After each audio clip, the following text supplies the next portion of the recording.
नमस्कार दोस्तों, मैं अनुज एक बार फिर से आप सभी का स्वागत करता हूं अपने YouTube channel achieve your goal पे।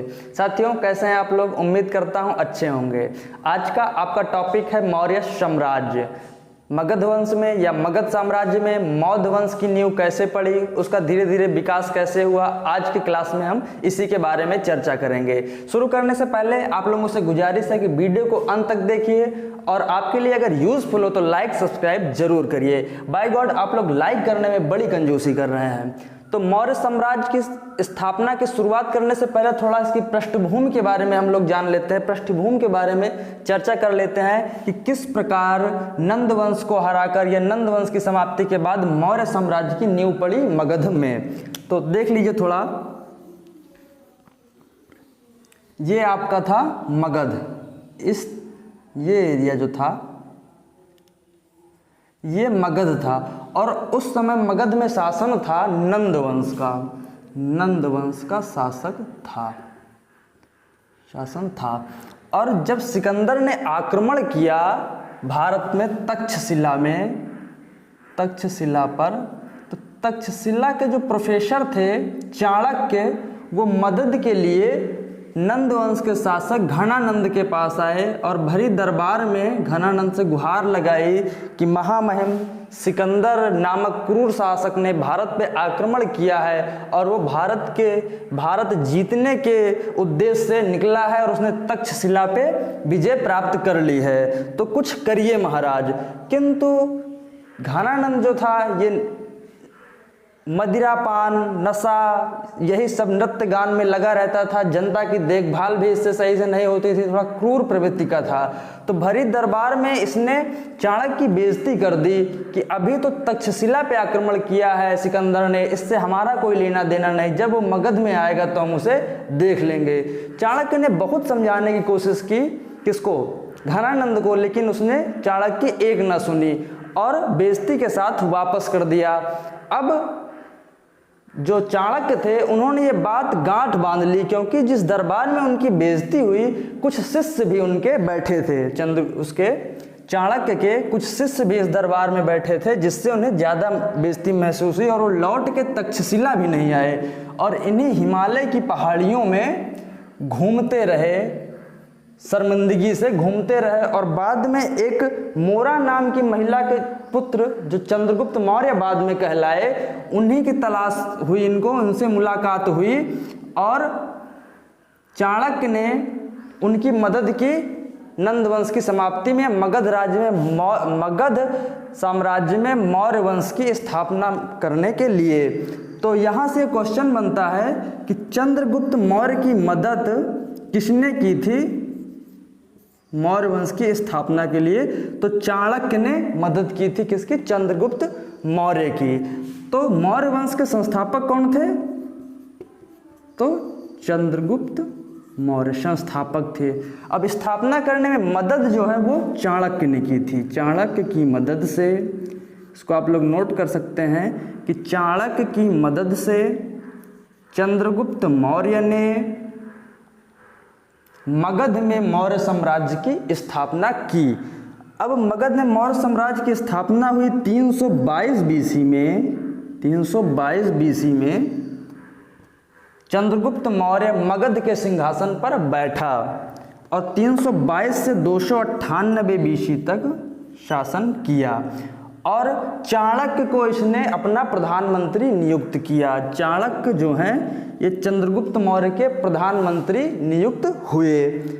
अब एक युद्ध होता है, सिकंदर तो वापस चले गए, ब्यास नदी को पार करने से उनकी सेना मना कर चुकी थी और इनकी मृत्यु भी हो गई थी 323 बीसी में। और इनके द्वारा विजित क्षेत्र जो इनके सेनापति सेल्यूकस निकेटर के देखरेख में था। अब सेल्यूकस निकेटर अपने मालिक या अपने शासक सिकंदर के पूरे ना हुए सपने भारत विजय के लिए भारत पे फिर से आक्रमण करते हैं और भारत विजय अभियान फिर से छेड़ते हैं। तो 305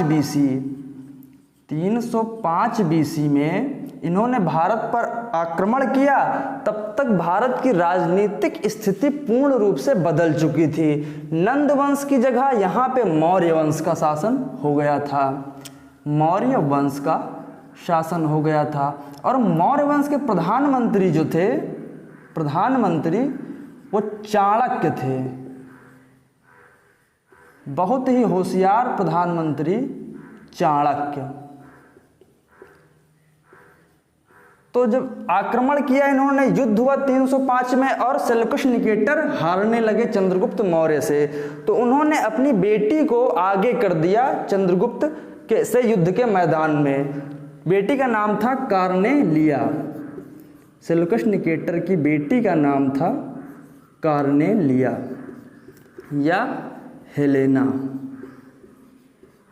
हेलेना को युद्ध भूमि में आगे कर दिया। जब तलवार लेके हेलेना युद्ध भूमि में आई, तब चंद्रगुप्त ने सोचा कि महिला पे क्या हथियार उठाना, और उसके बाद इन्होंने, सेल्यूकस निकेटर ने संधि की एक किससे, चंद्रगुप्त मौर्य से, और संधि के तहत कार्लेनिया का विवाह चंद्रगुप्त मौर्य से कर दिया।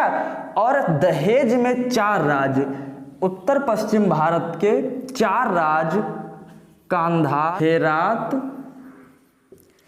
और मकरान, ये दहेज स्वरूप चंद्रगुप्त को देकर ये बेबीलोन वापस हो गए। अब बेबीलोन वापस हो गए और सेल्यूकस निकेटर के एक राजदूत के बारे में क्वेश्चन बनता है। इनके राजदूत थे मेगास्थनीज। मेगास्थनीज ये कौन थे? तो सेल्यूकस निकेटर के राजदूत थे। सेल्यूकस निकेटर को हमेशा ये डाउट रहता था, संदेह रहता था कि चंद्रगुप्त इतना शक्तिशाली शासक है और इसके विरुद्ध हमने युद्ध अभियान छेड़ा, कहीं ये मेरी बेटी को मार न दे। तो इसने अपने राजदूत मेगास्थनीज को चंद्रगुप्त के दरबार में भेजा, उसकी देखरेख के लिए कि हालचाल मिलती रहेगी पुत्री की। तब मेगास्थनीज से बीच बीच में पूछता रहता था कि क्या समाचार है। एक दिन मौर्य वंश के शासक जो थे चंद्रगुप्त मौर्य ने इनसे पूछा मेगास्थनीज से कि जब सेल्यूकस निकेटर को अपनी पुत्री का विवाह ही करना था हमसे, तो उसने मेरे खिलाफ युद्ध क्यों छेड़ा। तब मेगास्थनीज ने उन्हें बताया कि महाराज, आपकी सेना में हाथियों की संख्या बहुत ज़्यादा है। इन्हीं हाथियों की लालच से, इन्हीं हाथियों को प्राप्त करने के लिए सेल्यूकस निकेटर ने आपके खिलाफ युद्ध अभियान छेड़ा था। तो ये बात जानकर चंद्रगुप्त मौर्य ने सेल्यूकस निकेटर को 500 हाथी उपहार स्वरूप दिए। उपहार स्वरूप 500 हाथी दिए। तो ये प्रारंभिक मौर्य काल से बनने वाले कुछ क्वेश्चन थे कि सेल्यूकस निकेटर से युद्ध हुआ 305 बीसी में, और कार्लेनिया, सेल्यूकस निकेटर की पुत्री कार्लेनिया से विवाह हुआ चंद्रगुप्त मौर्य का। कांधार, काबुल, हेरात, मकरान और 4 राज्य इनको मिले दहेज स्वरूप। और मेगास्थनीज कौन था? तो मेगास्थनीज सेल्यूकस निकेटर का राजदूत था और चंद्रगुप्त मौर्य के दरबार में रहता था। इसके द्वारा लिखी गई पुस्तक भी पूछी जाती है। मेगास्थनीज द्वारा लिखी गई पुस्तक है इंडिका। इंडिका ही एकमात्र ऐसी पुस्तक है जिससे हमें मौर्य साम्राज्य के बारे में विस्तृत जानकारी प्राप्त होती है।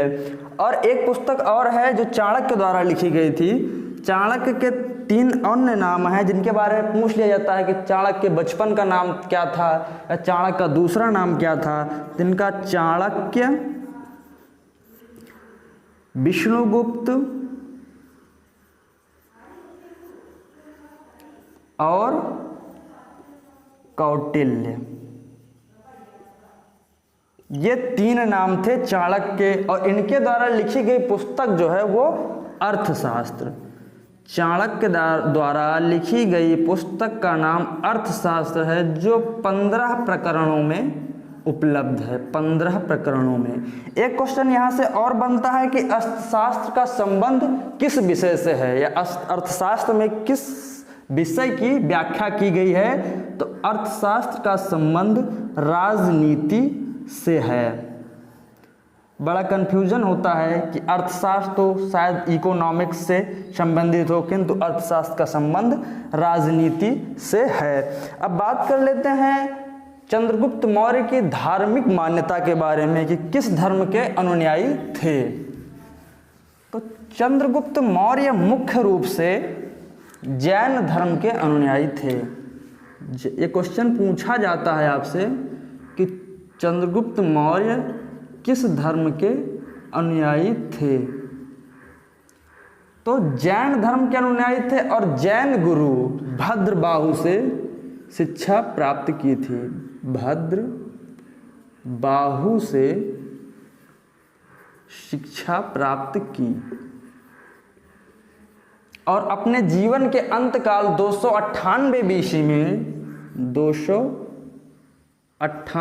बीसी में ये संलेखना पद्धति के तहत, जिसमें संलेखना पद्धति को समझ लीजिए कि जीवन के अंतकाल में व्यक्ति उपवास, अन्न जल का त्याग करके एक कमरे में अपने आप को बंद कर लेता है और मृत्यु को प्राप्त करता है, उसे ही संलेखना कहा जाता है। तो संलेखना पद्धति के तहत श्रवणबेलगोला नामक स्थान पर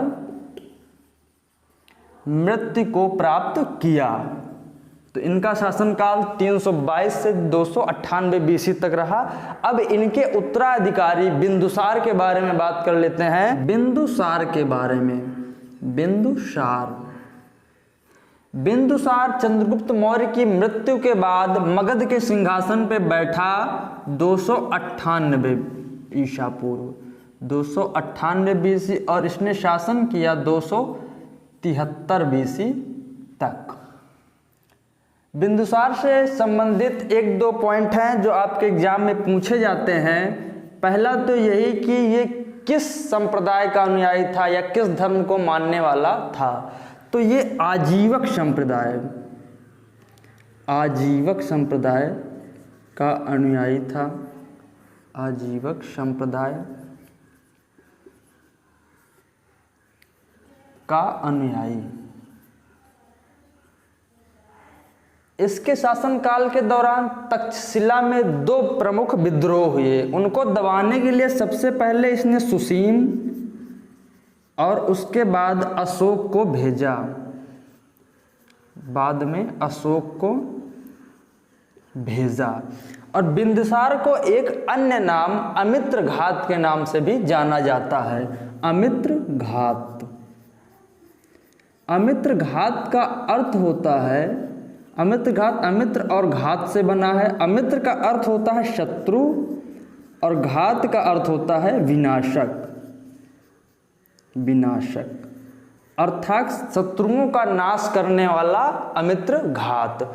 इसके बाद एक दो पॉइंट और हैं इनसे कि सीरिया के शासक एंटियोकस, सीरिया के शासक एंटियोकस से इन्होंने मदिरा, सूखे अंजीर और एक दार्शनिक मंगवाया था। तो मदिरा और सूखे अंजीर तो एंटियोकस ने भिजवा दिए थे, किंतु दार्शनिक वो नहीं भिजवा पाया था। और बौद्ध भिक्षु तारानाथ या बौद्ध विद्वान तारानाथ के अनुसार तारानाथ ने इन्हें 16 राज्यों का विजेता कहा है। 16 राज्यों का विजेता किसने? तारानाथ के अनुसार। बिंदुसार से यही एक दो पॉइंट इंपॉर्टेंट हैं जो आपके पेपर में पूछे जाते हैं और क्रम याद रखने के लिए बहुत ही इंपॉर्टेंट है कि 322 से 298 बीसी तक चंद्रगुप्त मौर्य और 298 से 273 बीसी तक बिंदुसार और इसके बाद अशोक का शासन आया। तो बिंदुसार का जो उत्तराधिकारी हुआ वो अशोक महान या अशोक सम्राट हुआ। अब बिंदुसार के बाद हम लोग बात कर लेते हैं अशोक सम्राट के बारे में। 273 बीसी में बिंदुसार की मृत्यु के बाद उसका उत्तराधिकारी अशोक हुआ। अशोक 273 बीसी में जब बिंदुसार की मृत्यु हुई तब अशोक अवंती का राज्यपाल था।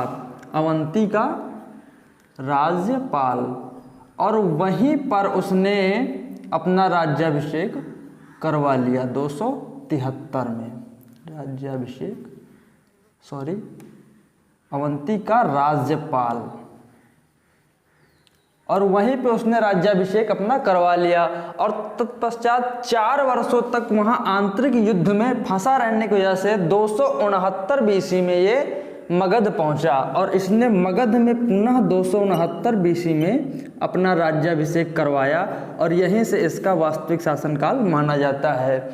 और पुराणों में अशोक को अशोकवर्धन के नाम से जाना गया है। अशोक को अशोकवर्धन के नाम से जाना गया, किसमें? पुराणों में। इनकी माता का नाम था सुभद्रांगी। अशोक की माता का नाम सुभद्रांगी था, सुभद्रांगी, सुभद्रांगी। ये अशोक के प्रारंभिक जो थे कि वर्धन, इनका अशोकवर्धन पुराणों में नाम है। 269 BC में इन्होंने मगध में अपना राज्याभिषेक करवाया, और राज्याभिषेक के 8 वर्ष बाद, राज्याभिषेक के 8 वर्ष बाद 261 BC में इन्होंने कलिंग पे आक्रमण किया, कलिंग, और कलिंग की राजधानी तोसली पर विजय प्राप्त की। कलिंग की राजधानी तोसली पर विजय प्राप्त की। कहा जाता है कि कलिंग विजय के पश्चात इन्होंने शस्त्र न उठाने की कसम या शपथ ले ली थी, और इन्होंने बौद्ध धर्म को अपनाया। आज सर्वप्रथम आजीविकों को रहने के लिए इन्होंने बराबर की पहाड़ियों में 4 गुफाएं, बराबर की पहाड़ियों में 4 गुफाओं का निर्माण करवाया, जिनमें प्रमुख हैं कर्ज चौपार, सुदामा और विश्व झोपड़ी, सुदामा और विश्व झोपड़ी। ये 4 प्रमुख गुफाएं बनवाई बराबर की पहाड़ियों पर आजीविकों के रहने के लिए। इसके बाद बौद्ध धर्म के प्रचार प्रसार के लिए इन्होंने पुत्र महेंद्र, इनके पुत्र का नाम महेंद्र था, तथा पुत्री संघमित्रा को श्रीलंका भेजा बौद्ध धर्म के प्रचार के लिए। और इनसे एक पॉइंट और बनता है कि भारत में शिलालेखों या शिलालेख लिखने का प्रारंभ या शिलालेख का प्रचलन करने वाला प्रथम शासक कौन था? तो वो अशोक थे। भारत में शिलालेख अर्थात पत्थर पे अपने राजपाट के बारे में, राजनीतिक व्यवस्था के बारे में लिखने का जो कार्य किया वो सर्वप्रथम अशोक ने किया। शिलालेख का प्रचलन सर्वप्रथम अशोक। इनके शिलालेखों की जो लिपि थी, शिलालेखों को लिखने की जो लिपि थी वो ब्राह्मी,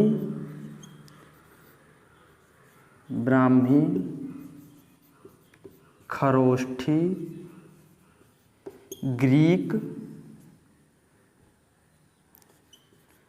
ग्रीक और अरमाइक थी। इनके शिलालेखों को जो पढ़ने में सफलता प्राप्त पाई, सर्वप्रथम जो पढ़ा जा सका वो जेम्स प्रिंसप थे। 1837 में जेम्स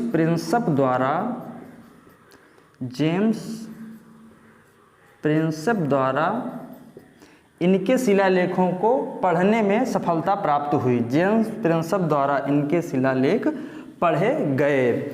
और मौर्य वंश के अंतिम शासक जो थे वो थे बृहद्रथ।